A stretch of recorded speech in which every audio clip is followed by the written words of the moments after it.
আজকে এই ভিডিওটা করতে গিয়ে আবারও আমার মনটা খুব খারাপ। দেখতেই পাচ্ছ আমার মা আর বাবা চলে যাচ্ছে। মানে বাবা যাচ্ছে মাকে ছাড়তে।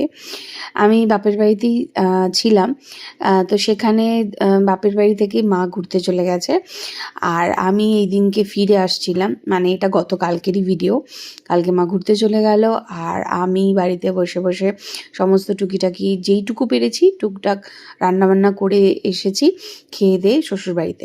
আজকে আমি চলে এসেছি। তো এখানটায় পেঁয়াজ-টেয়াজ ভেজেছিলাম। আমার পেঁয়াজ ভাজা খেতে খুব ভালো লাগে। হঠাৎ করেই প্ল্যান হলো চলো পেঁয়াজটা একটু ভেজে নিই। শুকনো লঙ্কা দিয়ে পেঁয়াজ ভাজা খেয়েছিলাম। আর করেছিলাম হচ্ছে আলুর চোখা, যেটা খেতেও আমার বেশ লেগেছে। আর করেছিলাম একদম সিম্পল চিকেন। চিকেনটা একটু অন্যভাবে মানে চিকেনের কোরমাই বলতে পারো, কিন্তু চিকেনটা বেশি সেদ্ধ হয়ে গেছে। তার জন্য একটাও মানে আস্ত ঠিকঠাকভাবে চিকেন আমি পাইনি। যাই হোক, আবারও চলে এসেছি শ্বশুরবাড়িতে। এরপর থেকে তোমরা আবার শ্বশুরবাড়ির ভিডিও দেখতে পাবে। তো আজকের ভিডিওটা কেমন লাগলো জানিও কিন্তু অবশ্যই।